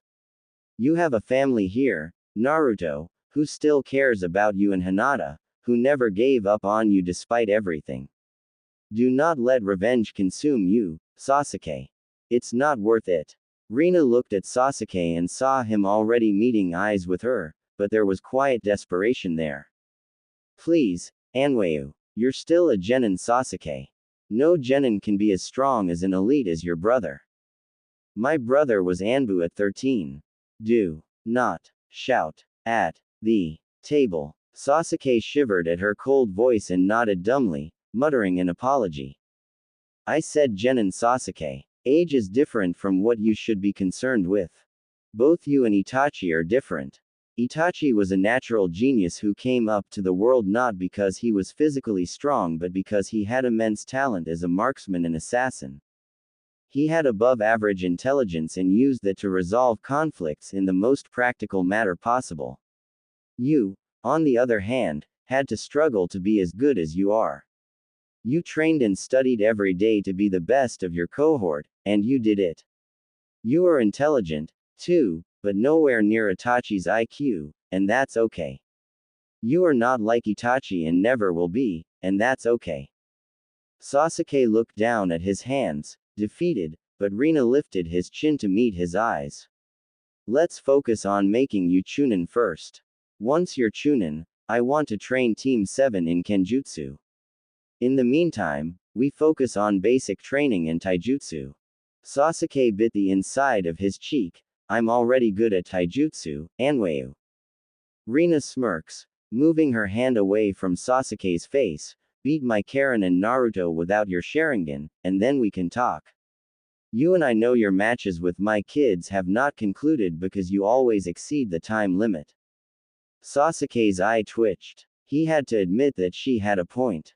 He frowned, thinking about the two Uzumaki cousins. Naruto's technique initially was based on the academy style but more headstrong and brazen, using his clones to distract the opponent or aid him in pulling off reckless moves. Now, Naruto's taijutsu was more precise. He adopted a different technique that he never saw before, and Naruto was much faster, but his approach was fiercer than ever. He still used his clones, but Naruto had changed his focus into single-mindedly taking down his opponent quickly and brutally. Naruto broke his nose and a few bones in the spars they had as of late. Sasuke suppresses a shudder when he thinks of Karen's taijutsu style. Karen was not as fast as Naruto but was much more agile than any other genin besides the Hyuga clan members in their cohort. Karen could easily redirect the attacker's momentum with entering and turning motions, followed by various throws or joint locks to incapacitate. Sometimes, he swears he sees a sadistic look on her face when she has him pinned. You taught them taijutsu, I'm guessing. Rina blinked, off guard by the question. No, Naru was trained by Jiraiya and Karen was trained by Kabuto. I have sparred with them, of course. I did help Naruto with his footwork and focus, but the style was there. A little aggressive but efficient. I did incorporate more flexible movements in Karen's fighting style to give her more of an edge, but Naruto does have a more offensive style than any other normal genin. Sasuke smartly kept his mouth shut that Naruto in their taijutsu spars was much more intimidating since their fight at the valley. If Sasuke was honest, he felt like Naruto was a different person in combat now. He was a harsher person, unwilling to give mercy or any openings. Sasuke wondered if maybe Naruto and Karen were just what he needed, unrelenting in their spars, unwilling to pull back any punches. Your taijutsu and bukijutsu Sasuke is practically near perfect. However, I would recommend that moving forward, if you want to improve, consider focusing on genjutsu. Sasuke blinked, unsure if he heard right. Why? Genjutsu is. It's a speciality of your brother. Sasuke's breath halted, remembering what Itachi did to him. Well. Rina calmly ate her stew and spoke between spoonfuls. Itachi's genius skills are unparalleled. He could suck you in and make it seem so real. You might never leave if you get lost in that. Sasuke pursed his lips in thought. He never liked genjutsu. It wasn't something he ever felt necessary in his arsenal. He knew that his family prided himself on being offensive frontliners with taijutsu, but he never thought of his brother being known for this speciality. Especially because possessing the Sharingan renders one essentially invulnerable to genjutsu as their acute vision allows them to recognize its flaws and influence. If you like, I could ask Kirine if she would be interested in teaching you. It is her specialization, after all. Sasuke frowned. May I think on it first, Anu? Rina nodded. She said nothing else after that and continued eating silently, leaving Sasuke to his thoughts. The following day, Sasuke awoke earlier than usual to see Rina leaving Kakashi's room. Without saying anything, he approaches her, letting the top of his head brush against her arm. Rina blinked, surprised, and remembered that when Sasuke was little, he would quietly come up close to her to embrace her without a word. Do you want a hug? Sasuke flushes, finding the question random. He just wanted to be near her, that is all. Rina's scent was always calming to him. Since Sasuke didn't respond, she tilted her head and kissed his temple as she squeezed his hand, making him blush. Be good, Sasuke. The genin nods as she leaves swiftly without another word but a warm smile on his face. Sasuke turns as he hears Kakashi's door open. Morning. The Junin nods. Morning. Kakashi was wearing his signature mask, body armor, and a shirt on top of it with his pajama pants. Do you sleep in that? Nope. Sasuke's eye twitched at the smug expression on the Junin's face but kept his mouth shut. Anu talked to you about last night. She did, Kakashi answers, leaning his body to the side. Do you want to learn genjutsu? Sasuke said, it's not my style, frankly. But you should be wary of what Rina said. Itachi is a monster with genius. Normally, he preferred to use genjutsu to psychologically disable opponents, allowing him to end the fight instantly. Itachi seamlessly affects his targets with his illusions without them even realizing it. It became clear that his genjutsu became even more potent after he got his Sharingan. Sasuke clenched his fist. I read in my clan archives that if someone is advanced enough, they could potentially use the Sharingan for genjutsu, but there hasn't been a recorded case since Madara Uchiha. So Itachi could do that too. Kakashi nods. I recommend you learn how to defend yourself against it. However, I would suggest Guy for this. Sasuke looks at his teacher incredulously. Why Guy? Kakashi smirked at Sasuke's baffled expression. Guy developed a counter for Sharingan genjutsu by deducing movements from their feet so you wouldn't have to make eye contact. Guy can do that because he is a taijutsu master and an expert in human body movement. He could be helpful to you if you permit it. Sasuke thought this over. The technique did sound useful. If Kakashi was recommending Guy over his friend, the genjutsu mistress, Kirine, that would mean he must trust Guy's abilities. Still, Sasuke wasn't sure if he could handle Guy's eccentrics without pulling out all his hair. Kakashi couldn't help but smirk. He could practically see the gears turning in Sasuke's head. May I think about it and get back to you? Sure. I'm going to shower. Get breakfast started in the meantime, Sasuke. Sasuke groaned aloud. Irritated, he spent this morning with Guy and Lee. Guy had explained and attempted to teach him the technique, but it wasn't as simple as Kakashi made it out to be. To properly use the technique, he needed to be a true master in all taijutsu and effectively recognize his opponent's style from their feet. Sasuke respectfully thanked Guy and Lee for their time but explained he wanted to explore other options as Guy's technique required extensive knowledge and practice that Sasuke was not sure he could achieve quickly. Sasuke sighed, rubbing at his temple before opening the door. The smell of flowers hits him instantly, and he finds his female teacher in his living room, humming as she folds origami. She sat comfortably in her pastel blue camisole dress. Tadaima. Okari Sasuke. How was training with Guy? Sasuke wrinkled his nose. The amusement in her eyes was evident. There was a reason Rina did not support Sasuke's decision to try a hand with Guy on his technique. It would only be effective for a seasoned ninja. I need more experience and training before I could even dream of using it. Looks like it taught you something after all. Sasuke joined her on the couch, looking at her in confusion. What do you mean? As Kakashi and I have been trying to tell you, you need not rush to kill Itachi. Let us help you get stronger, advance to become better, and when you are ready to take on your brother, we will support you and protect what matters most to you. Sasuke purses his lips, thinking deeply. Rina had a point. His teachers only aimed to coach him to his highest potential. He was just being stubborn and impatient. He had to do the work like he promised Hiashi. No shortcuts.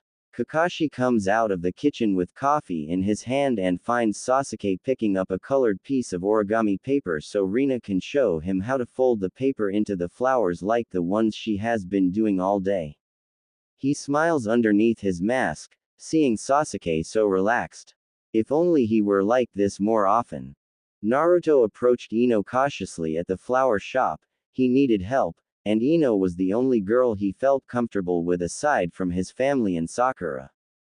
Ino noticed Naruto as he walked in, greeting him with a grin but frowned momentarily, noticing his nervousness.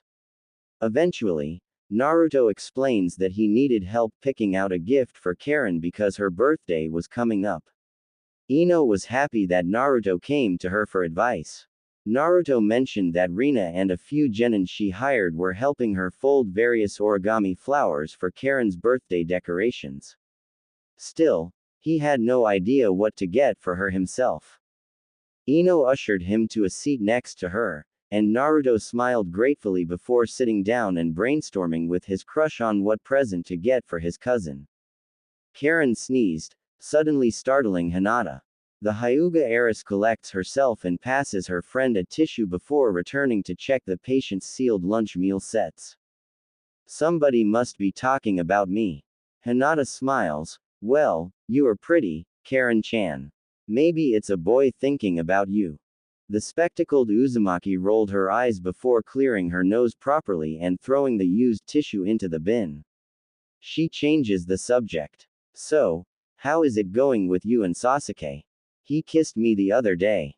Karen teases her friend after hearing this. It was evident in Hinata's demeanor that she was happy with this development. Sasuke is gentle with you, I'm guessing. Hinata nods before continuing to pack the food into her cart, and Karen watches, bemused. I'm curious about what a mild-mannered Sasuke is like. Hinata laughs. Sasuke is not mild-mannered. He's usually brash and headstrong, but he has tender moments. The redhead scoffs. Are you talking about Naru or Sasuke? They are more alike than you think. Karen disagreed with a scoff but said nothing. Instead, she listened to Hinata recount her day with Team 8 before coming to the hospital. Karen silently wondered if she would find anyone to make her happy too. Later, Sasuke was so engrossed in folding the flower origami with Kakashi that he did not realize that dinnertime had passed. When Rina calls for Sasuke and Kakashi for dinner, the genin feels terrible that he inconvenienced her by having to cook for them, but the guilt is gone when he sees the spread she prepared. There was a large pot of thick creamy tomato soup with croutons. For sides, there was baked broccoli and roasted potatoes. Rina also made cucumber water for drinks.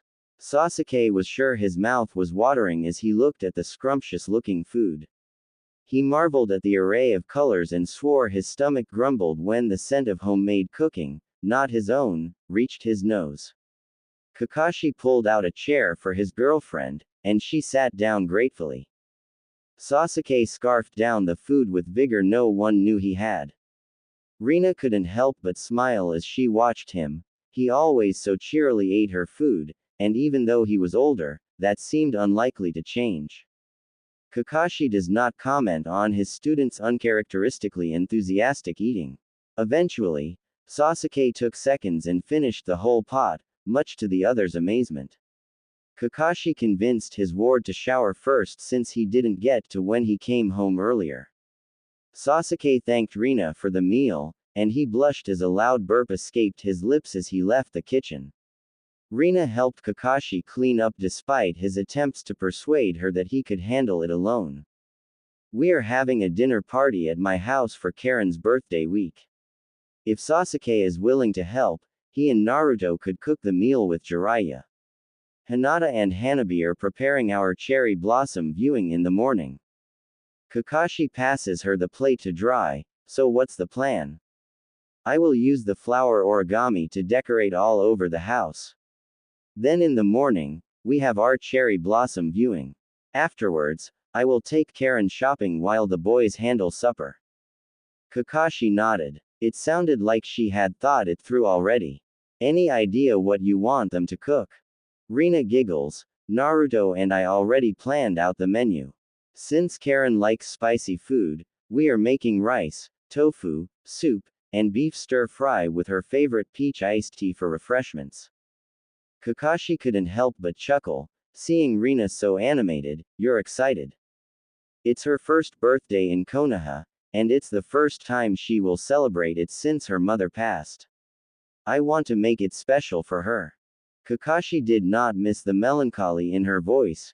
He knew parts of her history and instantly turned and pressed his forehead against her to comfort her. Your parents would be so damn proud of you. You think? She asks as she dries her hands with the towel. I don't think. I know. A multi-talented kunoichi like you would make anyone proud. Rina smiles, and Kakashi pulls down his mask, sealing her lips with a kiss. Her scent filled his nose, hints of fresh vanilla and wisteria seeking to rage his desire. Rina's lips were always soft, his tongue carefully probing the soft pillow of her mouth. After a while, they heard the bathroom door clicks as it opened, so they broke apart, and Kakashi pulled up his mask quickly in case Sasuke came by the kitchen. The Junin turns to her and sees the look in her eyes, causing his breath to hitch. Oh, Kami. Without another word, he picks her up bridal style, causing Rina to smirk.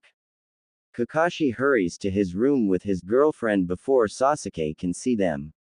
He shushes her when he notices her trying to silence her laughter at his sudden eagerness. He locks the door behind them, and Rina gets down so he can take off his mask, his face in full view as Rina presses against him, his back against the door as she kisses him again. Kakashi moans in her mouth, his hands cupping her face as she impatiently begs him to touch her more in between breaths. I love you so damn much, Mashiro Rina. Rina nibbles on his lip, not saying anything at first until Kakashi moves his arms around her waist, and she looks up at him with the most seductive yet sweet face. Damn, it's the same one she made the first time they were together. You mean it? Damn right. Come here. Rina quickly strips off her dress, letting it fall to her ankles as Kakashi takes the skin of her neck in his mouth, and she mewls in his ear. Mine. Rina woke up in the morning to find Sasuke up and already finishing making breakfast. Morning, Sasuke. Morning, Anweu. Sasuke turns, putting down the fried rice on the table. Rina smiles gratefully at him and begins to scoop the rice onto plates for her, Kakashi and Sasuke. The genin pours the orange juice into 3 cups and sits at the table just in time for his guardian to come into the room and sit with them after ruffling his hair. This looks great, Sasuke. Itadakimasu. As usual, Kakashi ate his food at speed Sasuke could not fathom, and the genin glared at the finished plate and cup before him. He tries not to let it bother him and acts casually, shrugging his shoulders. Anu cooked for us yesterday. I was happy too. I can cook too, Sasuke. You know that. The teenager nods. I know. I like cooking, but would you teach me how you made that tomato soup? Of course, Sasaki. She smirks at him but stops when she notices that he looks startled. What's the matter? Sasuke pointed to a spot on her neck, and Kakashi flushed under his mask, realizing that Sasuke was pointing to the love bite he had given his girlfriend the night before. Rina's head had tilted, and her side ponytail moved, revealing the tiny blemish on her skin. Kakashi flushes under his mask and tries to explain that it is a kiss mark, but Sasuke frowns, arguing that it looks more like a bruise. Kakashi assures his ward that things like that happen during consensual, causing Sasuke's face to redden. Is that what girls like? Rina blinks, her embarrassment forgotten, realizing that Kakashi had opened the floodgates. Talk. Rina cleared her throat. Not all girls. It depends. That's why both parties need to communicate in a relationship. Kakashi exhaled with relief that Rina managed to word her reply without involving the term. It looks painful. Rina's lips quirked into a tiny smile, adoring the concerned expression on her student's face. Slowly, she explains that pleasure and pain link to the dopamine and opioid parts of the brain. Thus, the high experienced by some people who find painful sensations arousing is similar to that experienced by athletes as they push their bodies to the limit. Sasuke looks thoughtful but accepts the explanation eventually. Rina was forthcoming and factual, so he wasn't embarrassed by the conversation anymore, but he could tell Kakashi got immensely uncomfortable. The Uchiha smirked, realizing he knew what to do the next time Kakashi annoyed him. He turns to look at Rina, enjoying the food he made, and he hoped she and Kakashi would continue dating so that she could spend time with him like this. Sasuke liked having her around. Sasuke had to admit he somewhat missed Naruto these past few days. It's only been 2 weeks since he saw him last, as Naruto had picked up more missions after becoming Chunin. On the plus side, he grew more accustomed to Karen's presence. He didn't like her entirely because she always had to make a verbal jab at him whenever she got a chance. Still, she was a perfect sparring partner and gave constructive criticism on his taijutsu and martial arts. On the other hand, Sakura was more annoying than usual. She constantly tried to ask him for tips on fire ninjutsu if they were ever alone, but she was so unfocused when he did humor her that the whole point was moot. Sasuke observed that without Naruto, it took practically 3 times as long for D ranks to complete. Naruto usually used his clones to help with the workload, so without them around, Team 7 was stuck doing everything on their own. Sasuke was on the couch, sharpening his kunai, with Kakashi sitting across from him. Is Naruto coming back to training sessions anytime soon? Not sure. Naruto had some C ranks since we saw him last, so he's not in the village much, but I hear he is coming back tomorrow. Sasuke tried to remain nonchalant upon hearing the good news, but Kakashi could tell his ward was glad to listen to this. Isn't tomorrow Karen's birthday too, though? If Kakashi was surprised that Sasuke knew that, he didn't show it. It is. But didn't Anwea say she had big stuff planned? Yes, and she got help. She's enlisted Ino and Hinata to assist, but she's not ready to take them into her home to help with the cooking. I could do it. Kakashi's lips twitched. That eagerness in Sasuke to help Rina was adorable. Kakashi tilted his head and noted the apparent shyness in the boy's expression, but the sincerity in his offer was evident in his voice. I'll let her know, Sasuke. Jiraiya eyed Sasuke suspiciously as they cooked. Sasuke tried to ignore it, but he felt the Sanin's eyes boring into his back. Kakashi knew his student's situation but minded his own business as he cut into vegetables. Kakashi didn't tell Sasuke that Jiraiya was the main cook for the dinner because he wanted to see if Sasuke could keep himself in check with the hostile Sanin. It was natural that Jiraiya would be paranoid around him. Kakashi learned from Tsunade that Jiraiya was incredibly grief-stricken when Tsunade told him to prepare for the worst after Kakashi brought Naruto to the hospital from the fight with Sasuke at the Valley of the End. Sasuke tried to ignore Jiraiya's blatant staring, but damn, it was hard. Tadaima. Ah. Sasuke knew that loud, cheery voice anywhere. Okari Naruto. Jiraiya chuckled as Naruto came speeding into the kitchen and caught him in a one-armed hug. How was the C rank this time, kiddo? Great. I like Genma-senpai. He's smart like Shika. He's a good ninja. Now, head on over to the shower, kid. You reek, joked the older man as he playfully held his nose away from the blonde. Do not. Besides, I can wash my hands and help you with the supper. We got a lot to cook today. Jiraiya jerked his thumb over to Kakashi and Sasuke, who stood awkwardly at the side with their aprons and kitchen utensils still in hand.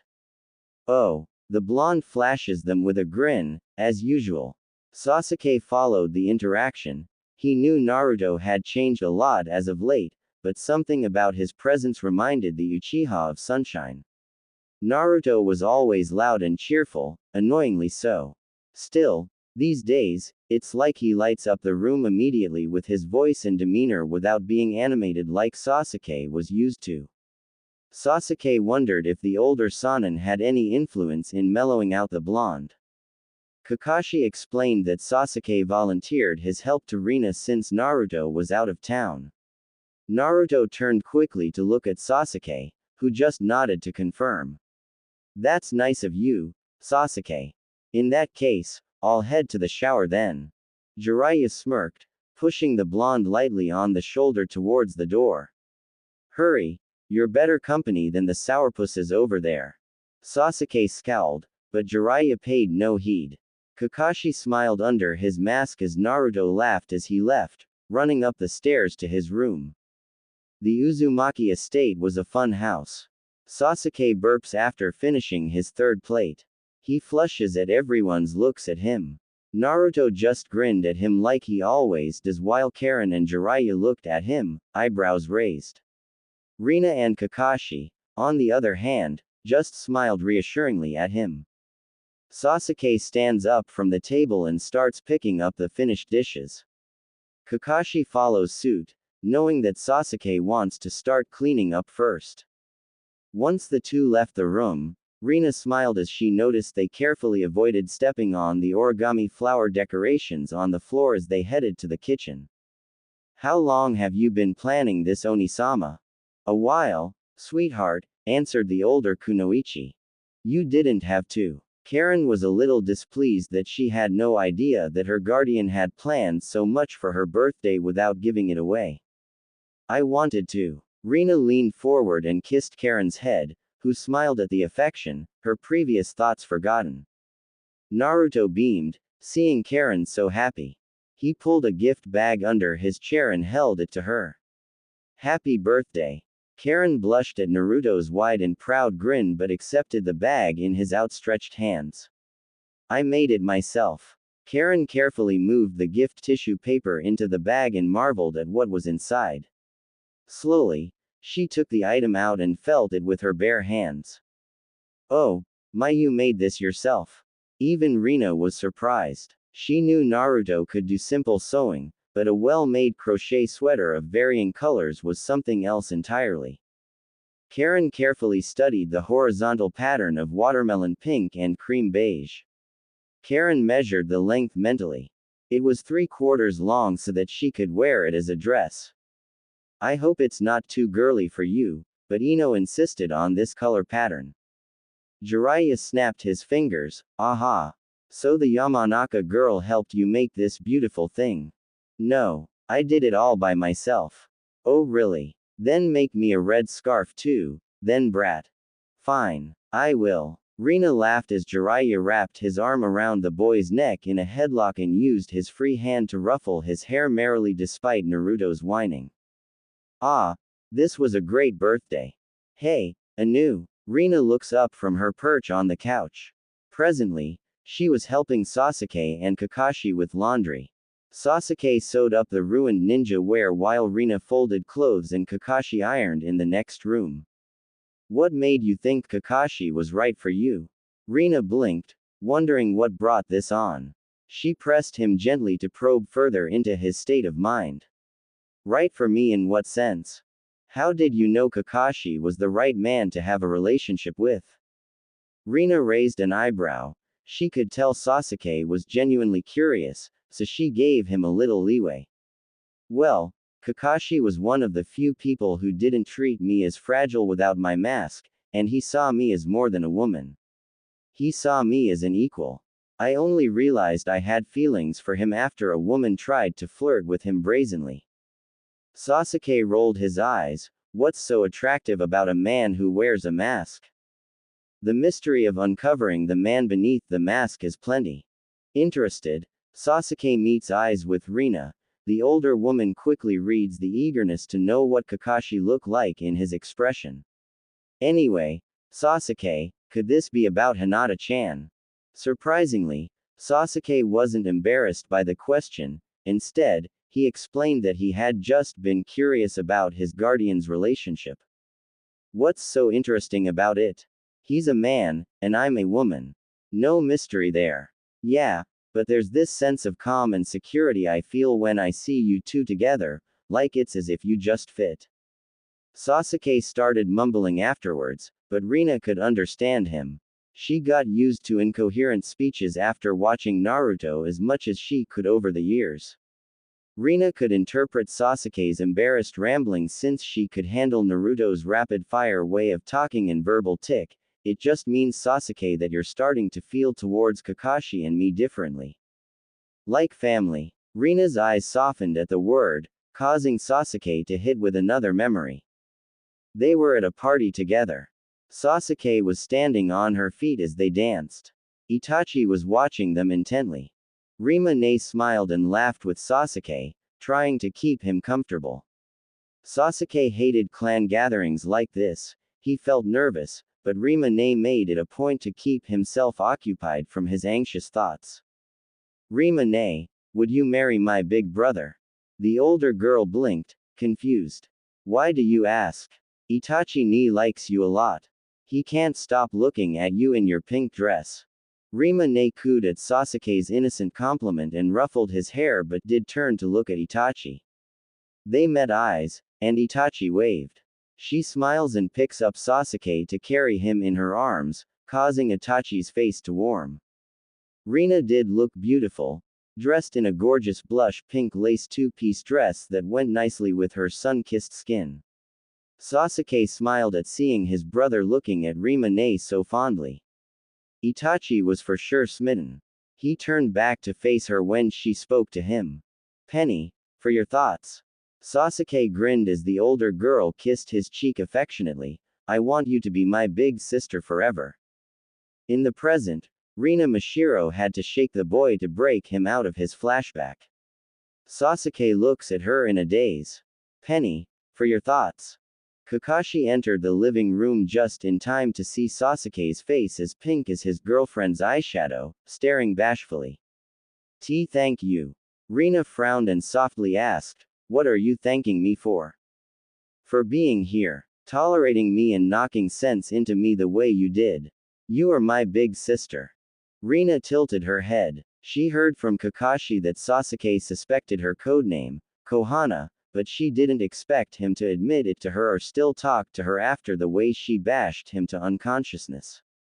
I'm always going to be here for you, Sasuke. Sasuke says nothing and rests his head on Rina's, but it only lasts for a moment because Kakashi takes the boy by the hair and lifts his head. Sasuke scowled, but Kakashi just glared at him with his visible eye. Horny brat. Rina rolls her eyes. If Naruto rested his head on me, you wouldn't be yanking on his hair. Kakashi snorted, grumbling that Naruto wasn't as shameless, making Sasuke grunt. Naruto was a pervert. He had that Oryoke jutsu for crying out loud. Elsewhere, Naruto pulls a handkerchief from his jacket and sneezes into it, turning away from Ino. Hee, somebody must be talking about me. Inioki pats the boy on the back comfortingly, Naruto laughing as Ino holds out a pack of tissues. Inioki moves away from the scene, telling Naruto he will get him a cup of tea. He looks at the two teenagers and dips the tea bag behind the counter. He was no fool. He could see clearly as day that Ino had a new crush. Ino smiled more. A warm blush coated her cheeks when he entered the flower shop, and she talked with him more than any other customer.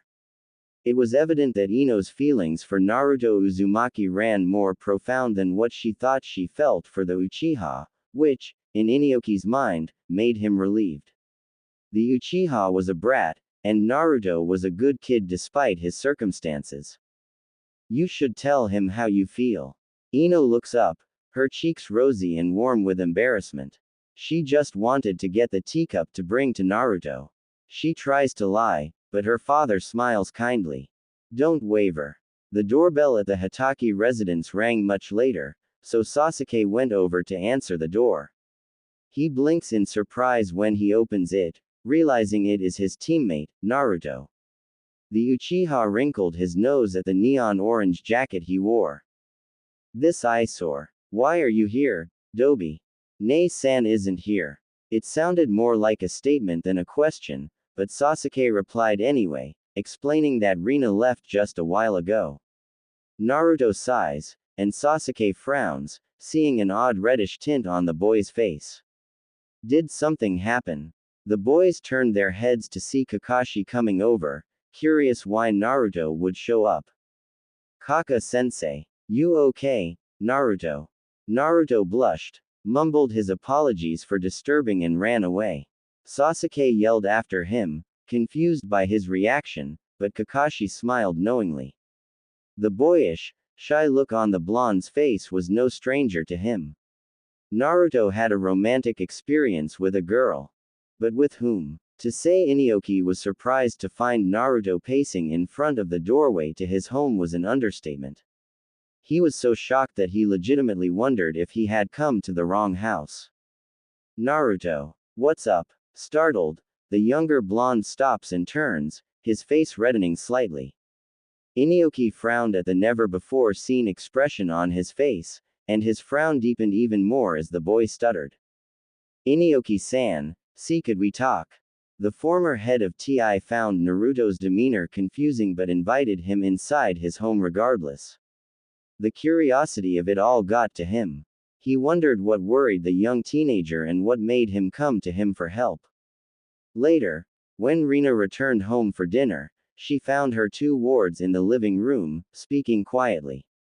What's the matter? Naru's being dramatic, Oni-sama. Rina removes her shawl to hang on the coat rack, raising an eyebrow at Karen's jerked thumb toward her cousin. Care to elaborate? Naruto sighs deeply. Ino told me she likes me. About damn time. Karen and Naruto turned to look at their guardian, surprised. Jiraiya mentioned he noticed seeing Ino, who, in his words, is completely smitten with Naruto these days. With you wearing less orange than last time, you are easier on the eyes. Karen snorted, unable to help herself, while Naruto pouted. She didn't mention liking me for my looks. Rina smiles as she sits beside him. I know, sweetheart, I'm only joking. Karen looks up with a smirk. What else did Uncle Jiraiya say? He mentioned Ino practically brightens when you open the door for her or help her carry the pots at the shop or even when you smile at her. Naruto flushes in embarrassment and turns even redder when his cousin laughs hysterically over his shyness. He turns his head and buries his face in his guardian's shoulder, who only grins at his cuteness. He mumbles something, but his family can't hear, so he reluctantly lifts his head and repeats. I used to do all those things for Sakura, but she didn't like me like that. Sakura is an idiot, Naru. I thought you knew that by now. She's not an idiot, Rin. She's just a one-track mind. That's putting it mildly. Rina puts her hand on Naruto's head, silencing her wards. Look, you two, whatever it is, Ino likes Naruto, and that's great, right? You seem happy, too, Naru. What's the problem? If Rina hadn't found a stammering Naruto so adorable, she would have giggled at his cuteness. Naruto blurted out that he did like Ino and found her pretty. She was rather opinionated, but she was still kind and sincere. At first, Naruto mentioned all the times he thought how her bluntness was refreshing because it was similar to him in a way and how gentle she got around flowers even though she acted tough around other ninjas, but soon Naruto got around to explaining the root of his fears, her finding out about the Kyuubi and what that would do to their friendship. Then, Rina understood why Naruto looked so troubled. He didn't want Ino to be scared of him, especially when he liked her too. Well, this was going to get complicated. Karen had to admit it was a little extreme to invite Uncle Jiraiya and the Hokage to their home to talk about Naruto's new social life development. But Karen became more understanding after explaining that revealing an S-class secret about his demon vessel status was no small matter. Rina took Konoha's laws seriously but wanted to address Naruto's concerns. Tsunade marveled at the Western-style home she had stepped into with Jiraiya. When Jiraiya arrived to pick her up from Hokage Tower to accompany her to the Mashiro estate, she was surprised to see Jiraiya out of his usual ninja garb and face paint. Instead, he wore a deep red yukata with a black obi. Feeling underdressed, she got Shizune to help her put on a set of clothes gifted to her a long while ago. She never found an occasion to wear them, but now she did. Jiraiya grinned at seeing Tsunade in a knee-length, dark green kimono wrap dress with a white obi. The color stood out against her skin, making her look more breathtaking and youthful than usual.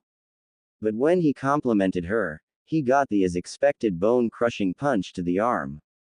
Rina led the two Sannin to the dining room, only for Tsunade to be awestruck watching Naruto serve homemade food and set the table himself.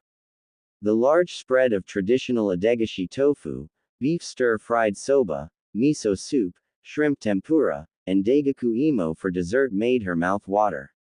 She eagerly sat at the table as Karen poured the drinks for everyone. Jiraiya just grinned at seeing his godchild smiling genuinely.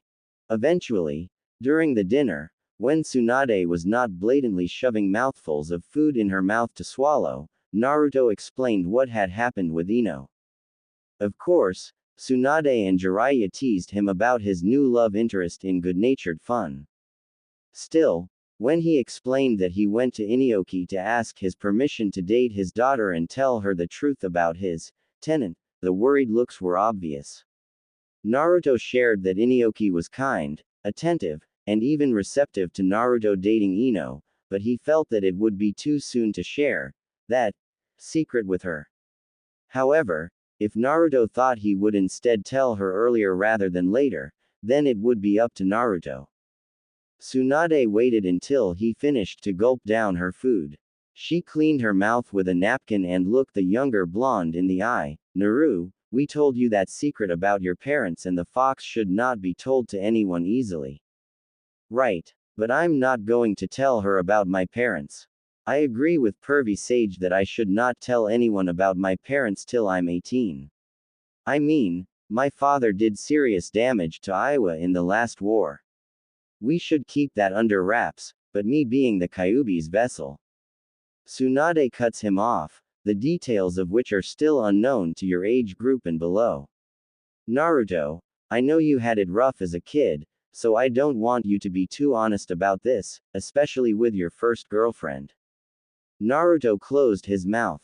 He didn't like that when Rina adopted Naruto, Tsunade learned about what he had been through. Jiraiya knew a little about it, but he didn't know the exact details until Tsunade told him, which got him into a heart-to-heart talk with Jiraiya about no more secrets between him and his mentor. The Godime sighs deeply at the teen's troubled expression. Naru, I am only looking out for your well-being. The smaller blonde lowers his face, and Tsunade shakes her head. She knows the blonde only wants to be sincere with Ino, but still, the Kyuubi secret isn't a tiny thing. It forced Naruto to be alone for the majority of his years as an adolescent and bullied by the older people of his village. It was awful and tear-jerking when she got around to reading the more brutal reports of his abuse after hearing Rina's story of how they met. Karen clears her throat, getting the family's attention. Maybe we can try telling Naruto's vessel status to the other members of Team 7 and see how they react. Then, based on their reaction, we can gauge if we could revisit the idea of Naruto telling Ino about the Kyuubi. Jiraiya looked thoughtful, but Tsunade and Rina unitedly disagreed before the man could say anything. Tsunade admitted that Sakura was bright but too immature to handle that information. Rina disagreed because she felt the team still had a long way to go with each other regarding trust and camaraderie. They both bring up fair points. Brat, what do you think? Jiraiya looks at Naruto carefully. The short blonde groans before admitting he was uncertain what Team 7's reactions would be. Deep down, he felt he liked Ino and didn't want him to hear the truth from anyone else. You are a sweet kid, brat. Naruto flushed as Tsunade leaned forward and ruffled his spiky hair. Look, as Hokage, I am officially ordering you not to tell the Kyuubi secret to anyone below Chunin level. Naruto tries to protest, but Tsunade doesn't hear it. If Ino likes you as earnestly as Jiraiya has been telling me, when she finally hears it from you, she will not react too negatively. If she does care about you, she won't hate you as much as you're worrying. You'll both be fine. You promise? I promise I'll kick her out of the village if she reacts badly. Baa-chan. The table erupts in laughter as Tsunade retaliates by rubbing her knuckles on the brat's head, causing the younger blonde to whine in pain. Sasuke woke up the next day to hear Rina giggling. Typically, he would get into his usual routine first, as Rina being around was normal to him by now, but sometimes he felt this warmth when he locked eyes with her, which made him eager to see her almost constantly. Sasuke gets up, puts on one of his shirts, and heads out the door to find Rina sitting on Kakashi's lap with his face in her neck. Sasuke rushes over when he thinks he sees the bare skin of Kakashi's face, determined to finally catch a glimpse, only to find he had pulled up his mask. Sasuke curses aloud, startling Rina, while her boyfriend laughs at the comical face his ward is making. Tell me what this asshole looks like. For Ing's sake. Rina hid her smirk with her hand. Sasuke's irritated expression was just too damn funny, even more so that he blatantly asked what Kakashi looked like. He's just a man, sweetheart. Sasuke groans loudly, a headache coming on, while Kakashi openly mocks him. Rina sits up from her place on Kakashi's lap and hugs Sasuke, saying, "Don't fret, Sasuke. It's not a big deal." The words spoken triggered the Uchiha with another memory. Sasuke was playing frisbee with Rina in his backyard while Itachi and his father argued in the house. Sasuke couldn't hear them since Rina strategically moved their playing area as far away from the house as she could, but Sasuke had good eyesight. As usual, Sasuke's mother, Makoto, tried calming the two, but Fugaku had enough of Itachi's stoic personality. He exited the house's back door in a huff, ignoring Sasuke when he called out. Sasuke slumped his shoulders, disheartened, but Rina came over and ruffled his hair to lighten the mood. Itachi comes over not long after and moves his hand on the small of Rina's back before poking his brother on the forehead. Is everything all right? Sasuke thought he was seeing things when he saw his brother quickly kissing Rina on the corner of her pretty lips and saying something under his breath. Sasuke points at the two older kids, unable to keep quiet. You kissed Nei-chan. You kissed her. Itachi smirked and ruffled his brother's hair while Rina shyly covered her mouth with her long fingers, a noticeable tint of blush on her cheeks. Don't fret, Sasuke, it's not a big deal. It wasn't even on her mouth. Sasuke snaps out of it when Rina starts shaking him. She looks at him concerned, crouching on the floor but is startled when Sasuke suddenly hugs her. Kakashi frowns, standing up determined to see if the perverted brat is going to cop a feel of his girlfriend's chest with his face again. Instead, he feels concerned when he notices his ward trembling like a leaf. What's the matter, Sasuke? The next day, Ino could feel the tension in the room as her mother observed her eating her breakfast. Her father knew what was happening but kept it to himself. Ino was not the type to wait, so she said her parents were weird, causing her mother to sigh loudly. Do you like this Naruto boy? Oh, that's what it is about. Ino feels her cheeks warm at his name. Yeah, I do. You don't hate Naruto like the other villagers, right, Mum? The two parents looked at each other, startled. What gives you that impression? I know many kids pick on Naruto, egged on by their parents because he looked like the Yondaime and was born on the same day as the Kyuubi attack. The older generation seems to think he's a bad omen or something. Inioki grips the edge of his seat, gritting his teeth. So this was how the villagers explained their behavior to the kids. No wonder Naruto was always alone.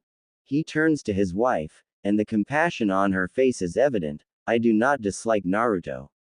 With all your additional lessons, you might be too eager to jump into a relationship. Ino's face reddened so quickly into a lobster that her parents couldn't believe their eyes. She spoke so fast that they could barely understand. From what they could gather, she just wanted to admit her feelings and explore those feelings more with Naruto.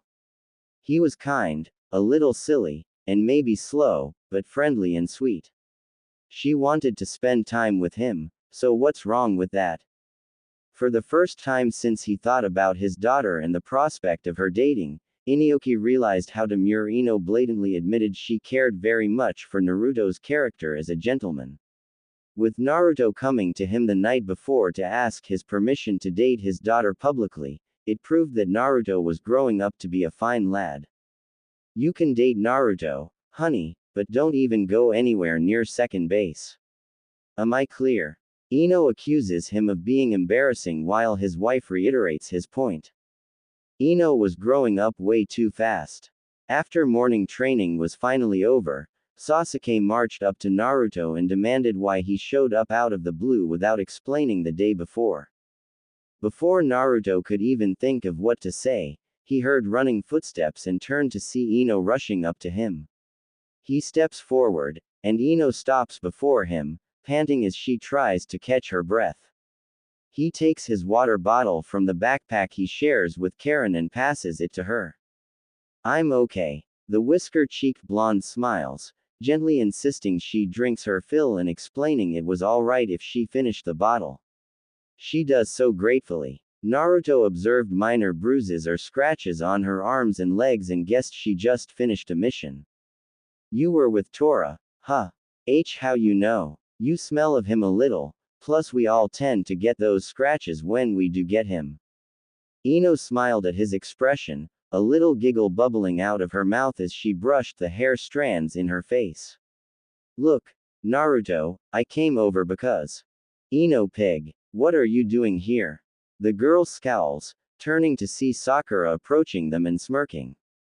Then she finally notices Sasuke behind Naruto with his usual stoic face. She sees Karen with Kakashi and Rina further away, observing everything quietly. Forehead girl, how's your training? It's going all right, what about you? Why are you here suddenly? Ino bit her lip, I'm here to talk to Naruto a bit. Huh, why would you talk to him? Ino's mouth twitched, irked by the Pinket's tone. Before she could say anything, Sasuke took Sakura by the arm, dragging her out of there quickly and toward where Karen and the others were waiting. He can read a room, after all. Ino, you came over to talk to me, right? She nods her head numbly and turns to smile at Naruto. Yes, I admitted to my parents that I like you so. Wait. Sorry your dad told you about yesterday. Ino blinks, confused, what do you mean? He knew I had a crush on you, but what are you talking about?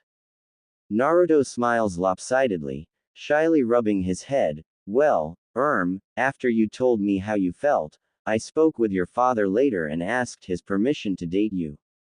Ino was gobsmacked. You asked his permission? Naruto, we're not in ancient times, you didn't have to. It's so sweet of you to do that, but I can decide on my own whom I want to date, and I don't need my father's permission to do anything. If I want to be with you, then I bloody will. I like you. Naruto doesn't let her finish. He steps forward and presses his mouth against hers without a word. Ino was surprised, but his lips were so warm and soft that she relaxed as soon as she felt his hands move to take hers in his calloused ones. The kiss is so sweet that Ino kisses him back fondly, the fluttering in her stomach intensifying.